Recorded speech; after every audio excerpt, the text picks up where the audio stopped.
Shalom, shalom, peuple de Dieu. Nous sommes encore dans la joie. Oui, la joie est là.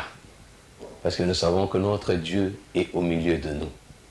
Et il veut encore nous parler, nous apporter encore plus. Moi-même, comme je l'ai toujours dit, je voudrais encore apprendre et partager ce que nous apprenons aussi avec vous. Et que le Saint-Esprit puisse faire son travail en nous, que nous puissions être des chrétiens transformés par la parole de Dieu. Menant notre vie dans la crainte de Dieu, dans nos foyers, et partout où nous allons nous retrouver. Que nous puissions influencer. C'est comme ça que la parole dit. Soyez seuls de la terre, lumière du monde. Et nous voulons être seuls de la terre, lumière du monde. Dans notre vie des couples, être des chrétiens modèles. Que ceux qui ne sont pas en Christ puissent avoir le goût et même la force au travers de notre comportement. Amen. Nous poursuivons, nous revenons, vous savez, comme la fois passée, nous avons eu à parler de mariage. Et nous avons consacré tout le temps à répondre plus à des questions qu'on recevait ici et là, en rapport avec le mariage. Et on pensait que non, ça pouvait nous prendre seulement une émission, mais là maintenant, nous nous rendons compte que ça nous amène peut-être à l'infini, parce qu'il y a des questions et des questions qui continuent à pleuvoir. Et dans l'entretemps, nous avons fait une promesse à nos frères qui nous avaient demandé. Ils disent, mais non, nous sommes allés un peu vite, hein, on devait aussi prévoir, parler aussi des fiancés. Vous n'avez pas abordé le fiançailles et tout ça. Nous avons promis de revenir sur le fiançailles. Et voilà c'est pour cela que nous sommes là. Et en ce qui concerne le mariage, nous allons revenir peut-être à travers une autre émission, parce qu'on a promis encore de répondre à d'autres questions, parce que si seulement nous continuons à répondre à vos multiples questions, nous ne négligeons pas les questions, mais si nous décidons de rester là, nous risquons de ne pas respecter encore le programme. Donc on ne néglige pas, mais il y aura des émissions spéciales, on nous a promis par le responsable, la responsable de la chaîne, qu'on peut avoir une émission là où on peut rencontrer, ramasser toutes les questions. Nous avons parlé sur le mariage, les conséquences, et nous avons épinglé plusieurs choses. Mais notre émission a été plus enrichie par les multiples questions que nous avons réussies ici et là, et puis par rapport au divorce, des questions. Est-ce le mariage? Je voudrais seulement vous résumer une chose. Que le mariage, c'est un engagement. Et il y a des problèmes. Chaque couple a des problèmes à résoudre. Et les problèmes ne sont pas les mêmes. Par rapport à votre problème, retournez-vous vers la parole de Dieu. Consultez le Saint-Esprit Saint. Évitez de commencer à divulguer vos problèmes à n'importe qui et n'importe comment. Vous avez votre parent et vous avez votre famille. Évitez de commencer à raconter à tes amis, à vos amis. Peut-être qu'ils ne sont pas mariés. Et peut-être qu'ils ne sont pas dans la vie chrétienne. Et vous allez, par votre façon de parler, par votre manière de vous comporter, vous risquerez même de décourager certaines personnes. Et très souvent, ceux qui aiment bien raconter, ils racontent souvent des mensonges. Alors, il n'est pas bon, n'est-ce pas, si vous aimez votre épouse, si vous aimez votre mari, de savoir garder certaines informations et chercher plus à parler avec elle ou lui que de diffuser à d'autres personnes. Donc c'est vraiment important. Mais comme je l'ai dit, vos questions, nous y reviendrons toujours. Dieu est là et il nous aide, il nous assiste. Il dit priez à toutes circonstances. N'oubliez pas la prière parce que tu es dans la détresse. Même dans la détresse, glorifie Dieu. J'ai aimé mon pasteur qui est déjà parti dans la gloire, le pasteur Jacques Verneau, qui dans une de ses prédications, il a dit que les chrétiens, nous sommes dans le surnaturel. Les chrétiens ne vivent pas normalement, même la foi, ça fait partie de surnaturel. Tout est surnaturel. Alors nous sommes dans ce domaine des surnaturels, en tant que chrétiens. Et là où les hommes voient autrement, nous voyons avec l'œil de Dieu. Et rien n'est impossible à celui qui croit. Nous croyons en notre Dieu et nous croyons que c'est lui qui a institué le mariage. Et nous croyons que c'est lui qui a fermé notre mariage. Et c'est lui qui nous garde. Devant des problèmes, quand tu vois que non, tu ne peux plus rien faire, que tu n'as pas de solution, regarde vers Dieu. Pleure et reste dans la prière. N'est-ce pas? Et il a dit que je te montrerai des choses cachées, des choses que tu ne connais pas, des choses que tu ignores. Il interviendra. Mais aujourd'hui, je voudrais, sans pour autant décevoir mes frères et sœurs qui attendent à ce que je puisse répondre à leurs questions, j'ai dit, il y avait d'autres questions qui étaient venues avant et on avait promis. Aujourd'hui, nous allons dire un petit mot en ce qui concerne le fiançailles. En fait, ce ne sont même pas des mots, mais nous vous apportons encore des réponses. Parce que la beauté de notre émission et la différence, c'est que nous répondons à vos questions. C'est vos questions qui font l'émission, qui constituent l'émission. En répondant à vos questions, eh bien, nous enseignons et nous partageons. J'attends aussi être complété. Vos questions, parfois, nous complètent aussi. Que Dieu vous bénisse. Nous poursuivons, comme j'avais dit. Aujourd'hui, nous allons répondre à ce qui concerne les fiançailles. Que dit la loi congolaise en la matière? Les fiançailles, les étudiants à l'université, je me rappelle à l'époque, l'article était devenu comme super sacré. Nous avons connu le professeur Bompaka, il nous disait qu'il fallait mémoriser ça. Les fiançailles sont une promesse de mariage. Elles n'obligent pas le fiancé à contracter mariage. Le mariage peut être contracté sans célébration préalable de fiançailles. Le fiançailles, simple promesse, ça n'oblige pas de contracter mariage. Simple promesse qui n'oblige pas de contracter mariage. Parce que très souvent, alors cette phrase, ça a tellement emporté les gens. Ils disent, ah voilà, simple promesse, ça n'oblige pas. Mais dans le fiançailles, vous ne pouvez pas vous comporter comme de mariés. Il y a des choses que le fiancé ne peut pas faire. Et qui ne peut s'accomplir que dans le mariage. Et si nous cherchons à comprendre, nous allons comprendre qu'il y a de vrais fiancés, mais il y en a aussi des faux. En réalité, ce sont des mariés.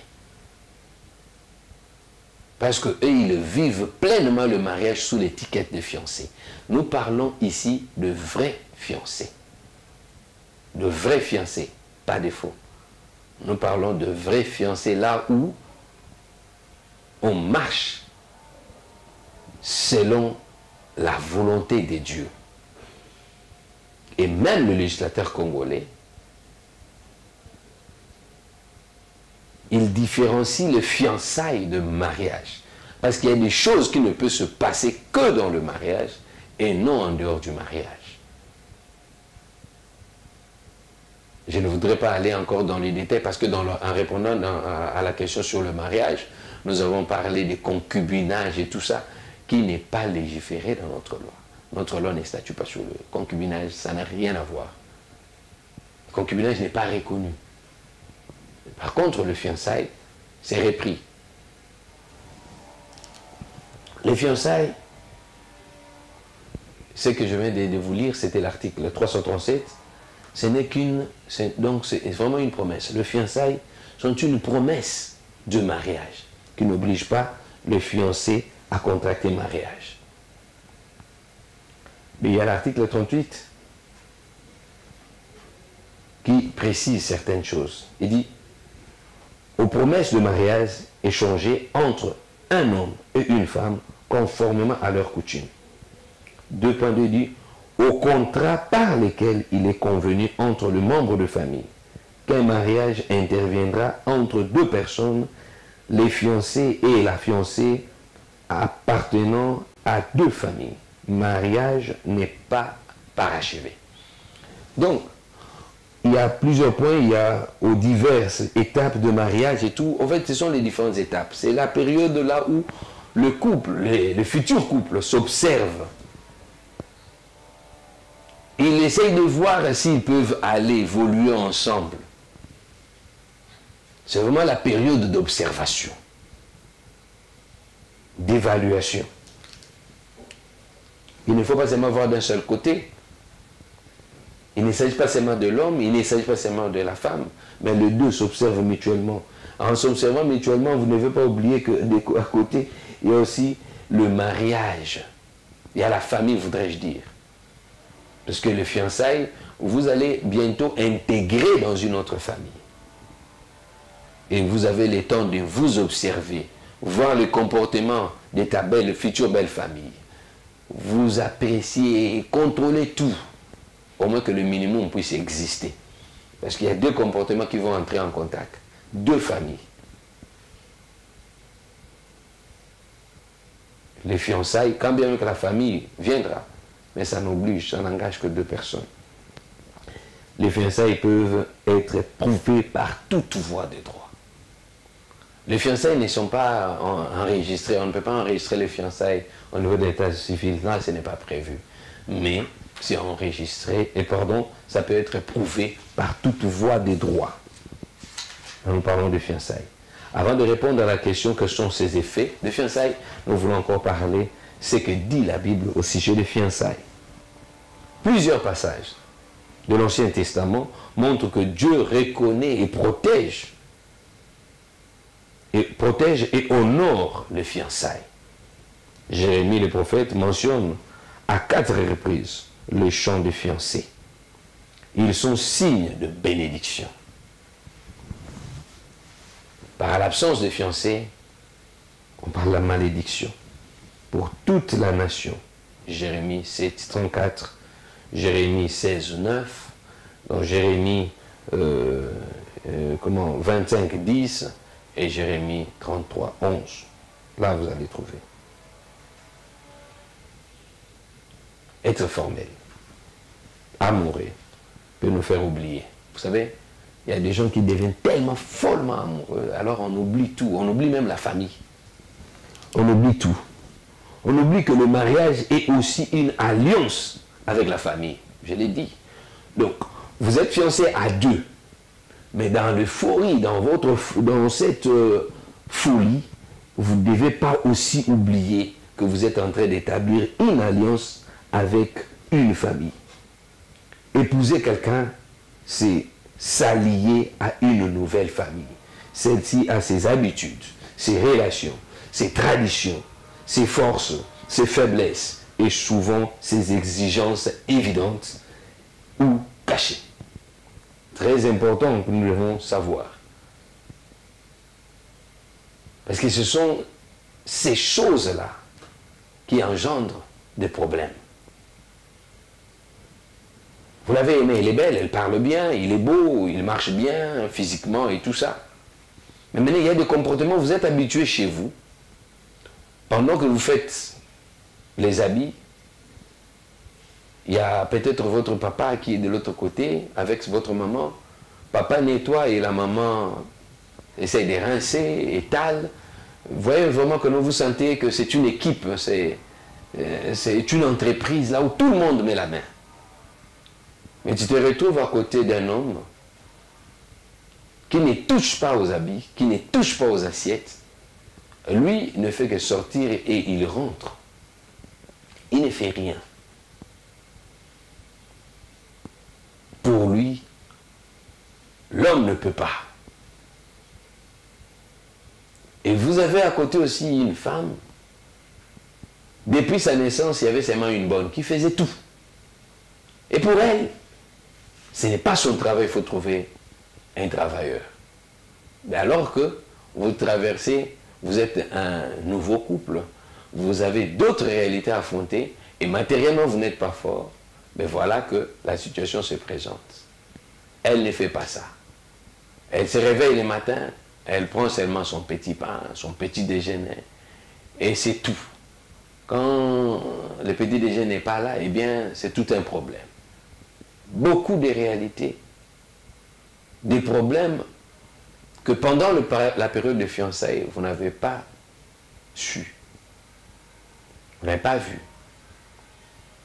Et vous êtes rendu compte maintenant dans le mariage.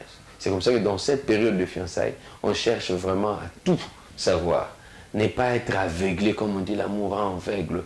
Bon, on peut développer ça dans certains domaines. Mais moi, j'ai dit, avec Jésus-Christ, nous ne sommes jamais aveugles. Et quand le problème arrive, nous devons être en mesure de l'assumer. Oui, ça fait mal, mais on vit avec. Et Dieu ne nous abandonne jamais. Dieu n'abandonne jamais les siens. Dans la prière, dans la persévérance, persévérez dans la prière, vous allez trouver des solutions. Dieu vous aidera. Il ne faut pas oublier que Satan vient que pour stigmatiser les points négatifs et vous éloigner les uns des autres. Agissez d'une manière contraire. Marchez dans la surnaturelle et vous serez encore plus excellent. Donc la Bible attache aussi une importance particulière aux fiançailles. La question qui était posée, on dit, par rapport à la loi, quels sont les effets des fiançailles? Est-ce que le fiançailles peut, un fiancé ou une fiancée peut exiger des réparations, peut demander des choses après avoir traversé telle période de fiançailles? Je voudrais d'abord prodiguer le conseil il y a eu des frères et sœurs qui ont posé des questions, surtout les sœurs en rapport avec ça. Je voudrais dire, il ne faut pas négliger les différentes étapes du mariage quand vous les lisez, que ce soit dans la parole de Dieu, même par rapport à notre loi. Il n'y a rien de secret. J'insiste beaucoup quand j'ai l'opportunité de parler aux sœurs et même aux frères, surtout les sœurs. Les fiançailles n'est pas quelque chose de secret. Où vous allez faire ça en catimini. Non. Les différentes étapes du mariage sont sacrées. Et ils ont des caractères publics.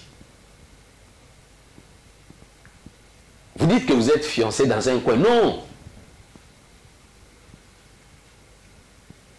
Là, vous êtes en train de faire votre vie de concubinage. Le fiançailles est célébré. De la même manière qu'on célèbre, c'est conformément à la coutume de la fiancée. Quand bien même que ce n'est pas enregistré, mais le fiancé, le fiançailles a des obligations. Rompre le fiançailles. Oui, on peut rompre. Mais il y a aussi des conséquences. Il y a des conséquences quand on veut rompre le fiançailles. Quand vous voulez, par rapport à la loi, il y a au moins, je dirais, 6 à 7 articles. L'article 342 à 347. Donc il y a 6 à peu près. Il dit, les fiançailles n'ont que les effets prévus aux dispositions de la présente loi.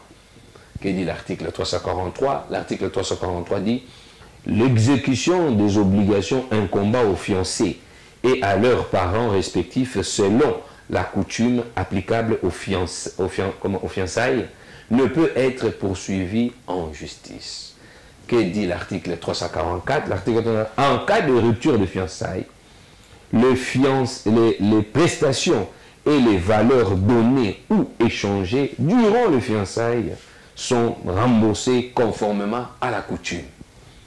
J'ouvre une petite parenthèse, parce que c'est là où il y avait plusieurs questions, j'ai préféré lire tout. Il dit, en cas de rupture, j'ai vu une dame, c'était au tribunal, elle a un fiancé, et le fiancé a fait tellement de présents à la fiancée, mais finalement la fiancée décide d'épouser un autre homme. Mais elle veut conserver et les immeubles que le fiancé avait donnés pendant la période de fiançailles.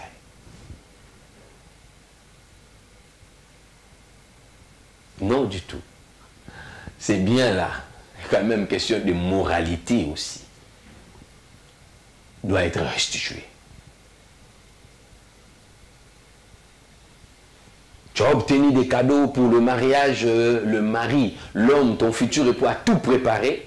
Mais alors qu'en catimini, tu te prépares pour te marier avec une autre personne, eh bien, tout ce que tu avais obtenu, parce que tu as renoncé à cet homme-là, même sur le plan moral, restituer. Et la loi a prévu la restitution, c'est l'article 334.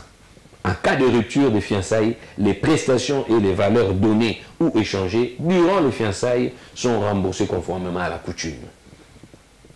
Les cadeaux reçus de la part, l'article 345 en chéri, le cadeau reçu de la part, des part et d'autre, doivent être restitués, sauf On a prévu 3 cas. Si les tribunaux estiment qu'il serait inéquitable de restituer tout ou partie de cadeaux offerts par celui des fiancés qui, par sa faute, a provoqué la rupture. Je m'explique par rapport à ces premiers points. Je ne refuse pas de demeurer avec mon fiancé. Mais mon fiancé trouve mieux ailleurs et sans raison, il me repousse. Dans ces cas-là, il y a des cadeaux, il y a des présents qu'on ne peut pas restituer. Parce qu'en réalité, c'est vous la victime. Il y a des fiancés qui est absent du pays et qu'il y a la fiancée qui préparait tout. Gérer parfois certaines choses et a réussi même à faire croître l'entreprise. Mais voilà maintenant que l'homme vient avec une autre femme et décide de chasser celle qui a veillé sur le bien et qui envoyait même de l'argent et tout. Là, le législateur a dit autre chose. C'est comme ça que le législateur a dit que non. Et qui serait inéquitable, c'est l'article 45.1, il dit, si le tribunal estime qu'il serait inéquitable de restituer tout ou partie de cadeaux offerts par celui des fiancés qui, par sa faute, a provoqué la rupture. Deuxième point. Si la coutume applicable ne prévoit pas la restitution de cadeaux ou de certains cadeaux.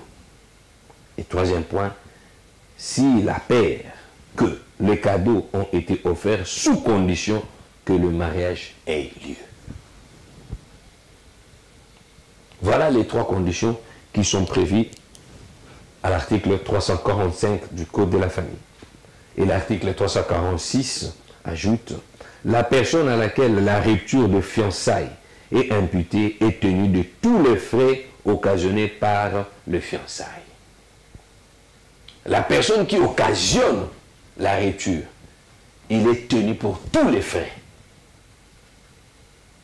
C'est comme ça que même pour s'engager dans le fiançailles, il faut mieux réfléchir. Et là, je réponds à ma soeur qui posait la question. Elle dit, non, mais nous sommes fiancés. Non, vous comprenez déjà que par rapport à tout ce que nous sommes en train de lire, à ce que dit la loi, le fiancé n'est pas quelque chose de secret ou de caché. Non. Ça a un caractère public. Vous avez votre fiancé, non, vous le gardez, vous ne voulez pas qu'il soit connu, et lui aussi de son côté, elle te garde, et dit non, non, ma famille ne peut pas te connaître, attention, vous n'êtes plus dans le fiançailles, vous êtes dans votre vie de concubinage. Personne ne vous connaît. Mais dans le fiançailles, il faut mûrement réfléchir. C'est un engagement pour le mariage. Un engagement pour le mariage. Quand vous êtes dans votre vie secrète là-bas, je ne sais pas, dans votre vie secrète, dans un coin, ça n'engage pas ni l'Église, ni la société. C'est votre vie privée. Dans votre vie de concubinage, il n'y a aucune responsabilité. Chacun s'assume. Ok?